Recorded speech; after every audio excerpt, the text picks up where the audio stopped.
Assalamualaikum warahmatullahi wabarakatuh.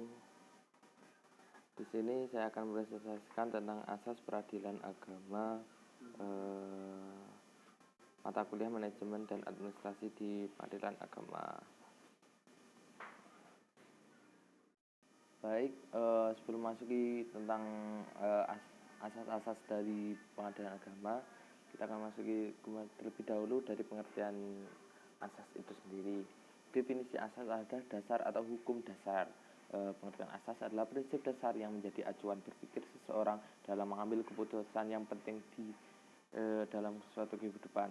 Sedangkan definisi dari peradilan agama merupakan kekuasaan kehakiman bagi rakyat yang mencari keadilan yang beragam Islam mengenai perkara-perkara tertentu, di antaranya perkawinan, kewarisan, wakaf, hibah, sedekah dan lain sebagainya.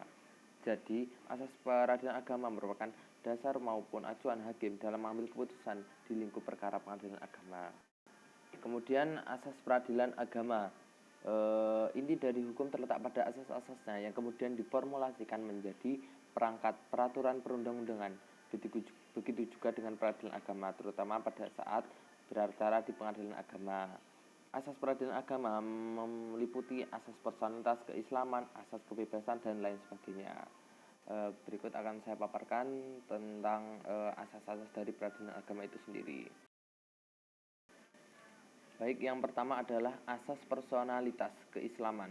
Asas personalitas keislaman hanya untuk melayani penyelesaian perkara di bidang tertentu sebagaimana yang tertuang dalam pasal 49 ayat Undang-Undang nomor 3 tahun 2006, yaitu menyelesaikan perkara perkawinan, zakat, wasiat, wakaf, infak, waris, hibah, sedekah, dan ekonomi syariah rakyat Indonesia beragama Islam. Dengan kata lain, asas ini menyatakan bahwa di dalam pengadilan agama itu sendiri hanya menyelesaikan tentang perkara-perkara sengketa bagi masyarakat yang beragama Islam. Yang kedua yaitu asas kebebasan atau kemerdekaan. Maksud dari asas kebebasan atau kemerdekaan ini adalah asas yang dimiliki oleh setiap badan peradilan. Kebebasan yang dimaksud di sini adalah tidak boleh ada pihak lain yang ikut campur dalam penanganan suatu perkara oleh pengadilan atau majelis hakim. Maksud dari asas ini yaitu pengadilan atau hakim tidak boleh ada intervensi dari pihak luar dalam pengambilan sebuah keputusan. Yang selanjutnya, yang ketiga yaitu ada asas tidak menolak perkara yang hukumnya tidak ada. Maksudnya di sini ada hakim adalah orang yang dianggap paling tahu mengenai hukum. Sehingga apabila seorang hakim tidak menemukan hukum tertulis, maka ia harus berijtihad dan menggali hukum yang tidak tertulis untuk memutuskan hukum sebagai orang yang bijaksana, bertanggung jawab penuh kepada Tuhan Yang Maha Esa, dirinya sendiri, masyarakat, bangsa, dan negara. Asas selanjutnya yaitu asas yang keempat, asas hakim wajib mendamaikan. Penyelesaian terbaik dalam suatu permasalahan adalah dengan jalan damai. Islam lebih mengutamakan jalan perdamaian dalam menyelesaikan permasalahan sebelum perkara tersebut diselesaikan di pengadilan, karena keputusan pengadilan dapat menimbulkan dendam bagi pihak yang dikalahkan. Jadi sebelum hakim menyelesaikan suatu masalah atau perkara dengan keputusan pengadilan, hakim wajib mendamaikannya terlebih dahulu. Di kehidupan kita sekarang ini seperti halnya itu mediasi. Selanjutnya yaitu asas sederhana, cepat, dan biaya ringan. Asas ini tertuang dalam pasal 4 ayat 2 Undang-Undang nomor 4 tahun 2004 tentang kekuasaan kehakiman. Beracara cepat, sederhana, dan biaya ringan merupakan dambaan dari setiap orang mencari keadilan. Jadi di dalam suatu pengadilan itu memiliki asas yaitu penanganannya yang sederhana, cepat, dan dengan biaya yang ringan. Asas yang selanjutnya yaitu asas mengadili menurut hukum dan persamaan hak.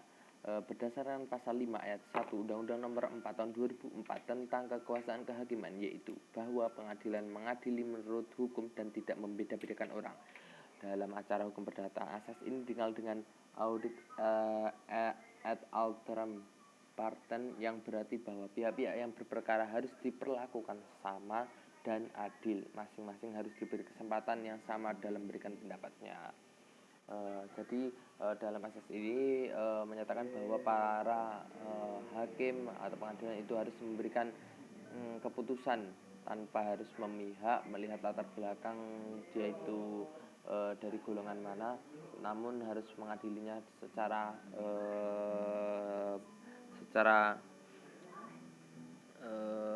adil dan tidak membeda-bedakan. Kemudian asas persidangan terbuka untuk umum. Menurut ketentuan pasal 17 Undang-Undang Nomor 14 Tahun 1970 bahwa sidang pemeriksaan perkara harus dilaksanakan dalam sidang terbuka untuk umum. Tujuan dari asas ini adalah untuk menghindari terjadinya penyimpangan pemeriksaan seperti berat sebelah, hakim bertindak sewenang-wenang. Dengan demikian, sidang terbuka untuk umum diharapkan agar dapat menjamin adanya social control atau tugas yang dilaksanakan oleh hakim, sehingga hakim dapat mempertanggungjawabkan pemeriksaan. Yang kedua, untuk memberikan edukasi terhadap masyarakat, serta yang ketiga, bahwa masyarakat dapat menilai mana yang baik dan mana yang buruk.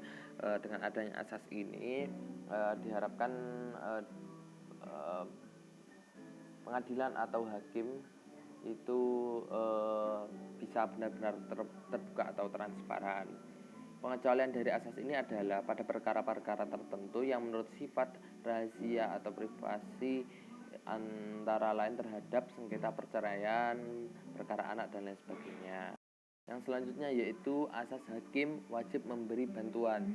Artinya hakim harus membantu secara aktif kepada pencari keadilan dan berusaha sungguh-sungguh dan sekeras-kerasnya mengatasi segala hambatan dan rintangan untuk dapat tercapainya peradilan yang sederhana, cepat, dan biaya ringan.